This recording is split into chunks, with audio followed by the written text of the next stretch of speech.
I know you might be under the impression that you're listening to Just Another Fanboy, but you'd be wrong. Nope, this is my other podcast.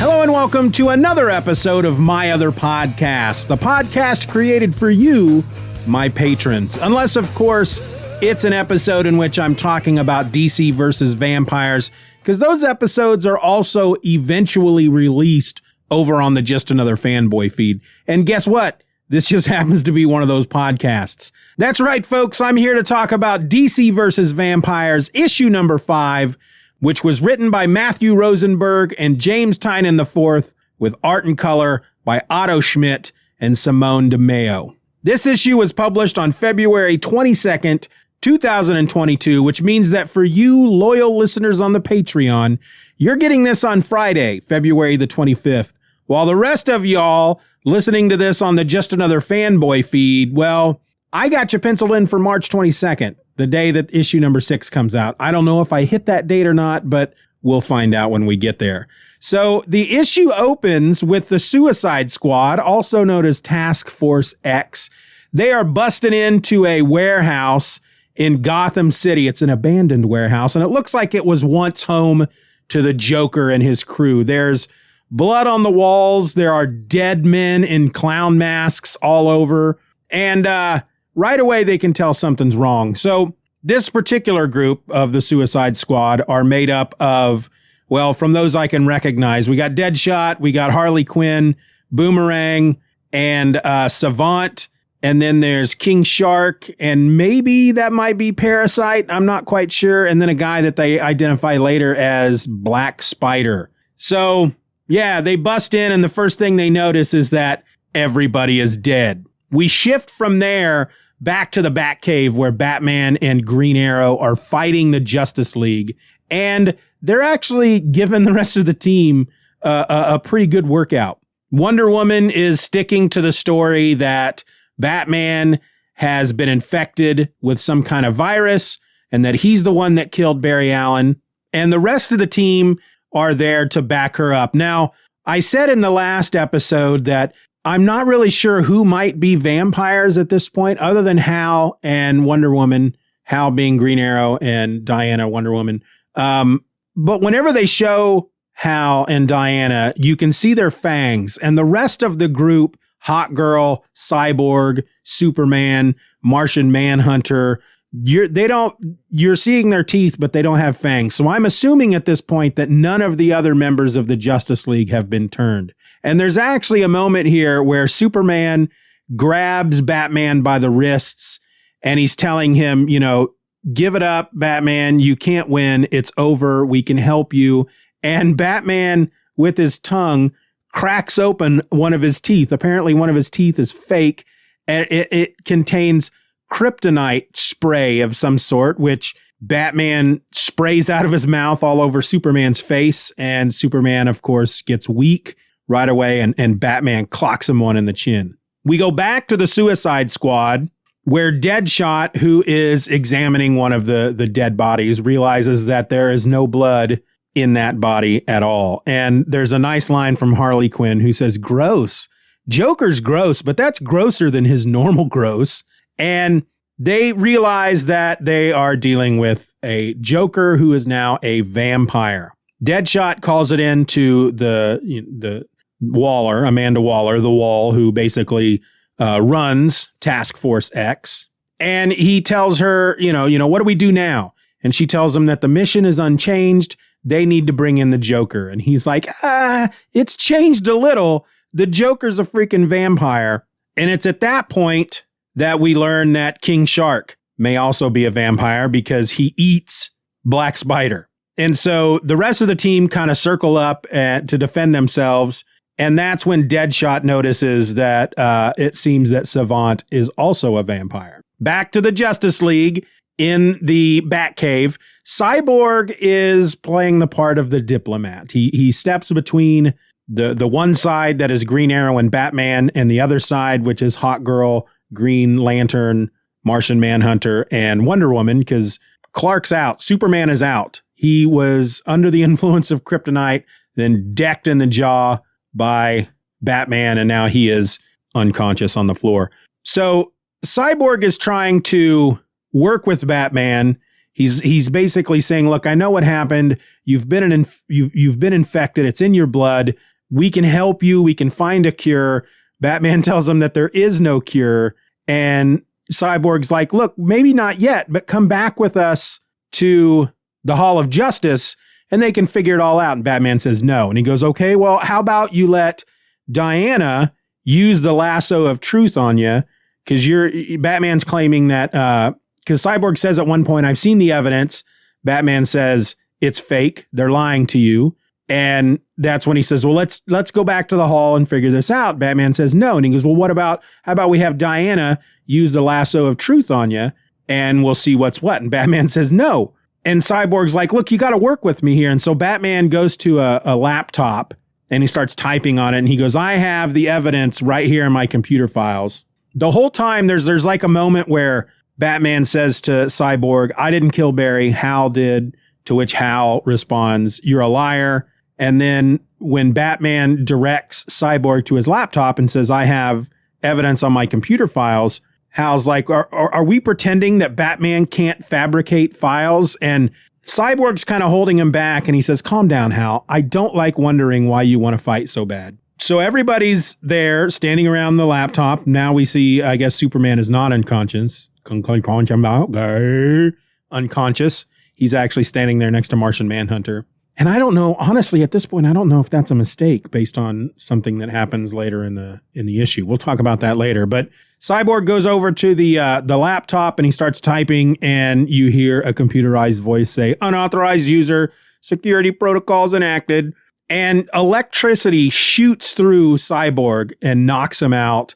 And it also blacks out the Batcave. And not only the Batcave, the entire city. And then, of course, out there in the city of Gotham are the rest of the Bat family, Nightwing, the two Robins, Red Hood, the Batgirl with the face mask, Cassandra Cain, I think her name is. Anyway, she is actually sitting on a rooftop and they're all speaking through their communicators about the blackout. And she says the power surge originated near the Batcave. Tim Drake, one of the Robins, he's on a motorcycle and he says, I'm on my way. Damian, you're next closest. I'll pick you up. Damian, I'm not really certain what's happening here. Actually, now that I've blown up, this is one of the nice things about having digital comics on a tablet. I've blown up the image. Damian is sitting in some kind of fast food place or maybe a restaurant, and he's eating a cheeseburger in the dark. And he just says to Tim, fine, whatever. So back in the Batcave, which is now completely dark, the Green Lantern is using his power ring as a flashlight, basically, to try to find them. And he finds Batman kind of hidden back in this corner, and Batman is holding a box. Batman opens the box, and a bunch of yellow powder just shoots out of it all over Green Lantern. We learn that this is a synthetic, rapid degrading, fine silica powder that is the color yellow. And he tells Green Arrow that it will neutralize Green Lantern's powers, to which Green Arrow responds, feels like it also might give me cancer. And Batman responds, worry about the vampires. And so there's a nice little moment here where Batman asks Green Arrow if he has the right arrows. Green Arrow says he doesn't know if he has it in him, meaning he doesn't know if he can kill Hal Jordan, despite the fact that he's a vampire. Batman tells him that this is the fate of humankind, and so that he does have it in him. Green Arrow fires his arrow, saying, I'm sorry, and it hits Hal in the shoulder. And this brings us to this really great moment here where he ducks back down behind they're crouching behind this giant tire that's on the Batmobile, and he stands up real quick, fires the arrow, hits Hal in the shoulder, and ducks back down behind the tire, and he says, I missed his heart. Batman says, you don't do that. Green Arrow says, yeah, well, it's Hal. What if you made a mistake? And Batman responds, I don't do that. Really enjoyed that moment. So Green Arrow jumps back up, fires another arrow, this time a killing shot, but Martian Manhunter is there. He catches the arrow. The arrow, however, is has some kind of flame device on it because it explodes, and Martian Manhunter's hand is engulfed in flames. And as we know, Martian Manhunter is vulnerable to fire Batman jumps up. He's got like some kind of bolo whip of some sort with flaming ends, and he goes after Martian Manhunter. He tells Oliver, the Green Arrow, to keep everybody off of him. And he basically just drives Martian Manhunter back into a teleportation tube, cubicle type thing. And as soon as he's in, Batman closes the door, teleports Martian Manhunter away, and then destroys the controls. And he explains to Oliver, the old Justice League teleporters operate on an independent power system. I teleported him away and then destroyed the controls, so he can't just come right back. Hawkgirl then attacks them, calling them traitors. And then the Green Arrow responds by shooting an arrow through one of her wings.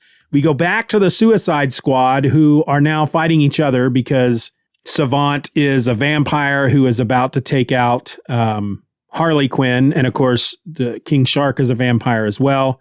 But before Savant can take out Harley Quinn, Batgirl is there, Barbara Gordon, Batgirl, and she shoves a wooden stake through Savant's heart. And it's another great moment. The dialogue between these characters I really enjoy because there was earlier in the book when the Suicide Squad, when they realize that what they are dealing with are vampires, Harley Quinn says, wait, vampires are real now? I thought they were made up like werewolves or dinosaurs. And Deadshot responds, both of those things are real too. And so then when Batgirl shows up and saves Harley Quinn says, thanks, pretty bat lady. And Barbara says, anything I need to know? And Harley responds, turns out vampires are real now. To which Barbara says, I got that. And Harley says, the Joker is one. And Barbara says, got that also. Anything else? And Harley responds, dinosaurs are real too. Which was a funny moment. I found that a funny moment. Anyway, back to the Batcave, and the only people left standing are Batman, Green Arrow, and Wonder Woman.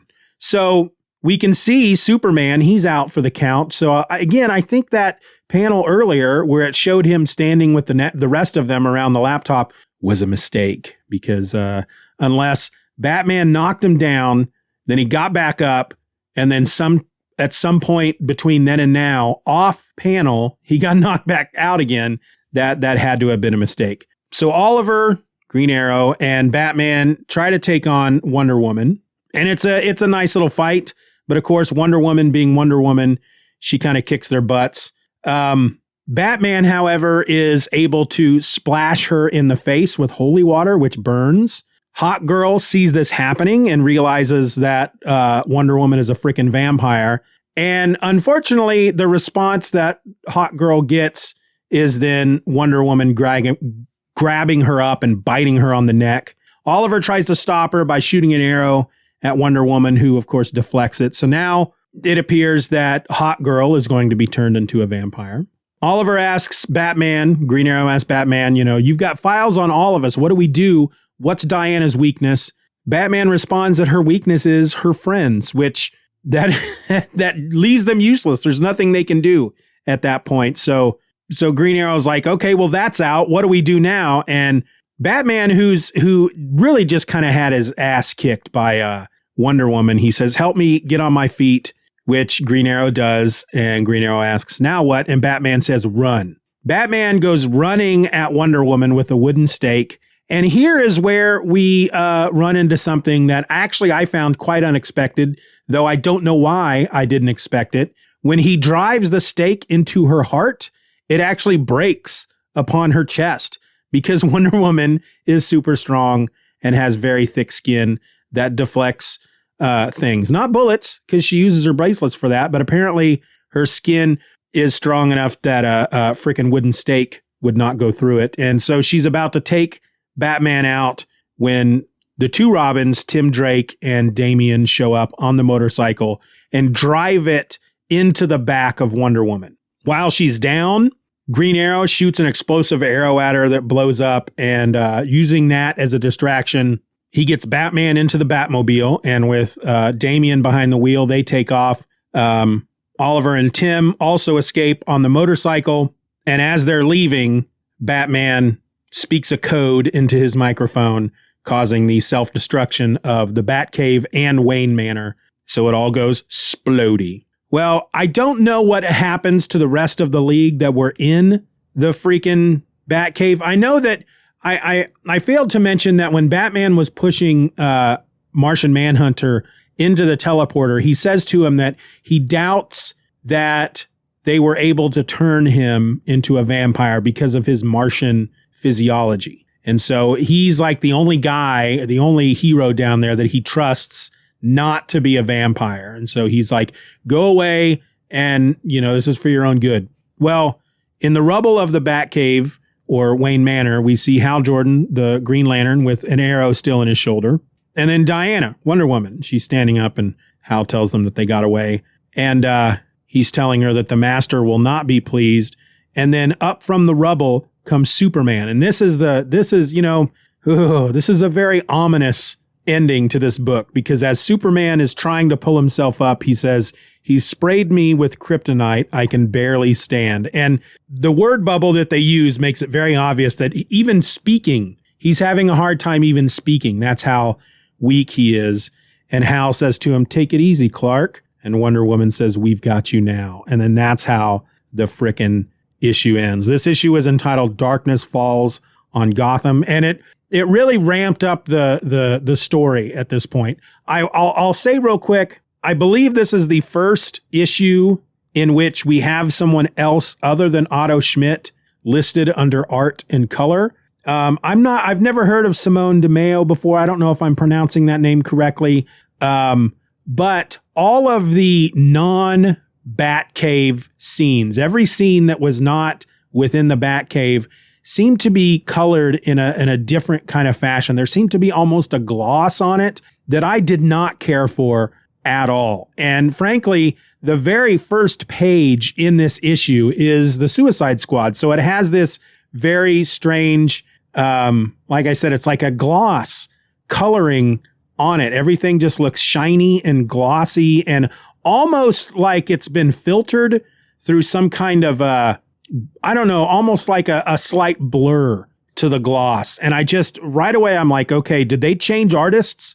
Because I didn't like it. So first off, I don't know if these scenes that are not within the Batcave, because the credits actually state art and color by Otto Schmidt and Simone Di Meo. And so I don't know if these scenes were drawn by Otto Schmidt and then colored by Simone, or if Simone actually did the art and coloring on these pages. But it's not that it's bad. I'm just not a fan of the way it looks compared to the scenes within the Batcave. Like I said, there's just some kind of filter over it. I feel like there's just some kind of weird glossy, blurry type filter that I just don't care for. I'm not saying it's bad.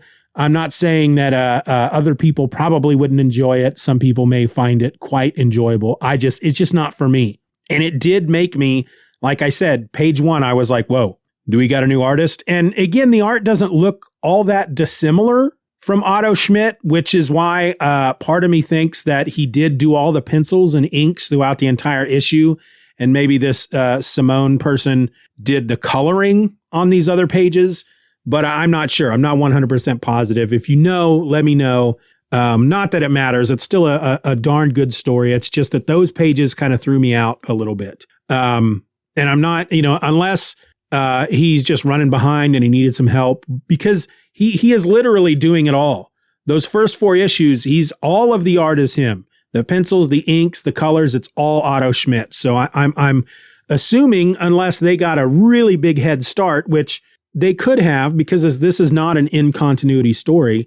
Unless they got a big head start, Otto Schmidt is going to need some help at some point throughout this series to keep it on schedule. And I'm assuming that's what's happening here in this issue.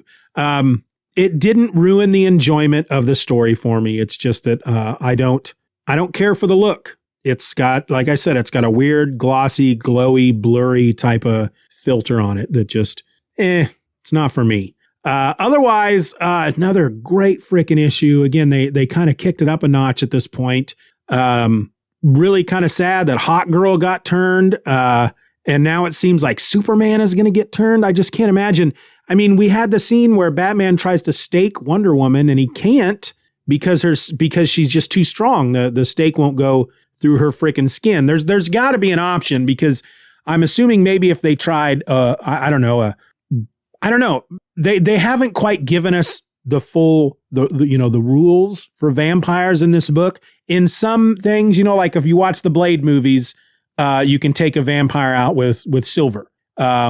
If that's the case here, then they just need some silver bullets, because I feel like a bullet will pierce her skin. Otherwise, she wouldn't deflect bullets with her bracelets when people shoot her. So her skin is not hard enough to deflect bullets, but it is hard enough to deflect a wooden stake. So I think that's probably like one of the, if I had any disappointment so far in this series, it's that we don't quite know the rules yet for killing a vampire other than a stake through the heart. And so 5 issues in, maybe that's it. The only way to kill a vampire is a stake through the heart. I don't know. I kind of hope that will become more clear, because again, if that's the case, then how are they going to stop Wonder Woman? And then even if that's not the case, if Superman gets turned, how are they going to stop him? Because honestly, the only way somebody like Superman is going to get turned is if he is in the state he's in at the end of this issue, where he is weak from the frickin' kryptonite. Otherwise, yeah, they're not going to get their fangs through his frickin' skin. But then that makes me think of Wonder Woman. If her skin was thick enough that frickin' Batman trying to slam a wooden stake through her heart, if her skin just completely shattered that stake, how did Hal Jordan's teeth get into her skin? Those are some questions that I have. They haven't made that quite clear. Are vampires so strong that their teeth can break through her skin, but yet not Superman's skin? I don't know, man. I'm confused at this point. It's a wonderful story. It's a wonderful series so far. I'm having a lot of fun, but there are just questions now, just simply because of this issue and the fact that Wonder Woman couldn't be staked, that I'm starting to hope that we get a little bit of clarity here in the next couple issues as far as what the rules are. Because anytime you have, whether it's a frickin' zombie book or a vampire book or a werewolf book, you have to know, they have to at some point establish those rules, because it's not the same. It's not with zombies, that's typically, the rules, you chop off their head, you destroy the brain, the zombie dies. That's a fairly general rule. With vampires, there is this fairly general rule that you stake them through the heart with a wooden stake, they're going to die. But there are also other stories and other vampire, big vampire stories, like the Blade movies, where silver will also kill them. So I feel like they need to clarify that in these issues at some point, really darn quick for me, but it's probably still not going to stop me from enjoying the crap out of these books.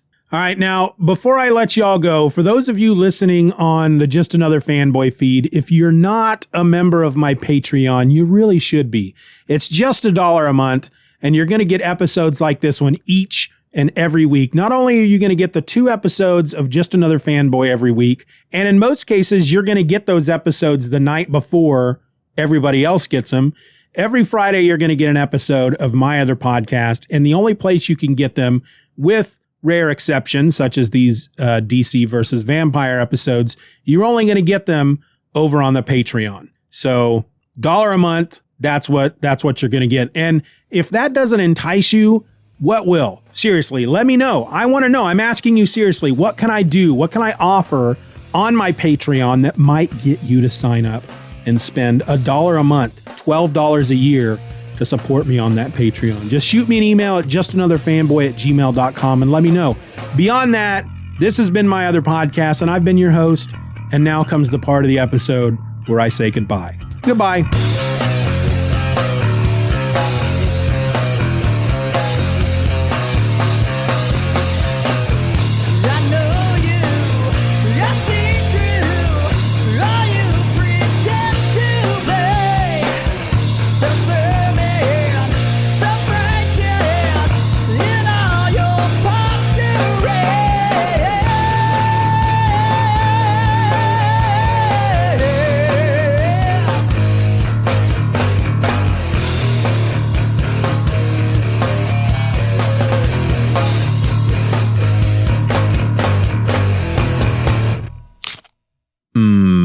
Baby.